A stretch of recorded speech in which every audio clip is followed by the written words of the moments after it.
పేద ప్రజలకు మెరుగైనటువంటి వైద్యం అందాలా, పేద ప్రజలు కూడా ఎంబీబీఎస్ చేయాలా, మెడికల్ కాలేజీలో చదవాలంటే ప్రభుత్వ రంగంగా కాలేజీలు ఉండాలా, ప్రతి ఒక్క రూరల్ ఏరియాలో కూడా వెనకబడినటువంటి ప్రాంతాల్లో కూడా ఒక గవర్నమెంట్ కళాశాల అనేది ఉన్నట్లయితే ఆ ప్రాంతంలో మెరుగైనటువంటి వైద్య సేవలు అందేదానికి అవకాశం ఉంటుంది.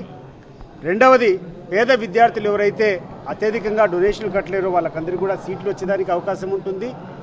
మూడవది, ఈ గ్రామీణ ప్రాంతాలంతా కూడా ఒక ఈకో సిస్టమ్ అనేది పెరుగుతుంది.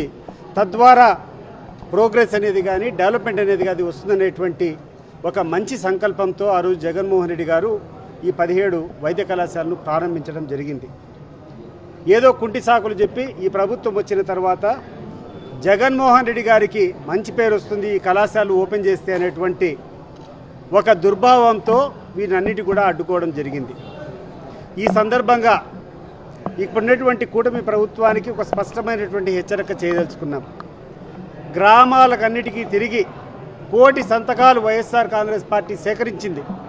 ఈరోజు ఈ ప్రభుత్వ మెడికల్ కాలేజీలు ఏవైతే ఉన్నాయో అవన్నీ కూడా ప్రభుత్వ పరంగానే కొనసాగాలి, ప్రైవేట్ పరం చేయవద్దు అని చెప్పేసి 1 కోటి మంది ప్రజలు స్వచ్ఛందంగా సంతకాలు చేసేటటువంటి మెమరాండంను గవర్నర్ గారికి కూడా మేము సమర్పించడం జరిగింది.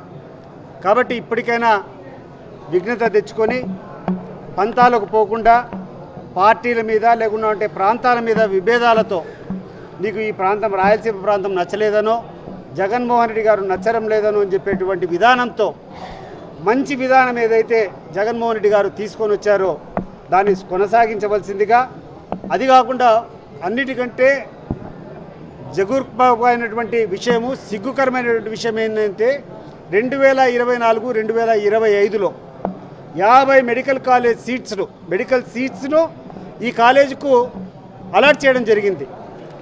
ఈరోజు ఏ కాలేజీ కూడా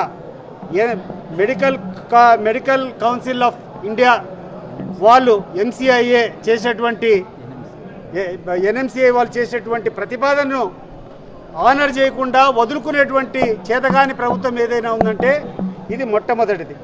కాబట్టి ఈ సందర్భంగా మేము వైఎస్ఆర్సీపీనే కాదు, ఈరోజు కాంగ్రెస్ పార్టీ వాళ్ళు వచ్చారు, కమ్యూనిస్ట్ పార్టీ వాళ్ళు వచ్చారు, రకరకాల విద్యా సంఘాలు వచ్చారు, కుల సంఘాలు వచ్చారు, యువకులు వచ్చారు, విద్యార్థులు వచ్చారు. వీళ్ళందరి యొక్క ఘోష ఒకటి, చంద్రబాబు నాయుడు గారు దయచేసి చెప్తున్నాను, మీరు పార్టీ మీద వ్యతిరేకతనో ప్రాంతీయ మీద వ్యతిరేకతనో కూర్చొని ఈ కాలేజీలను అడ్డుకోవడం నువ్వు ప్రారంభించినట్టయితే నీ పత్రం ఈరోజే మొదలైనట్టు అని చెప్పి ఈసారి గుర్తు చేస్తూ ఈ కాలేజీను ఈ సంవత్సరమే 17 మెడికల్ కాలేజీలో కూడా ఈ సీట్లన్నీ కూడా సంపాదించి ఈ 2500 మంది విద్యార్థులకు ఎవరికైతే ఉందో వాళ్ళకందరూ కూడా సౌకర్యాన్ని అందించాలని చెప్పి కోరుకుంటున్నాను.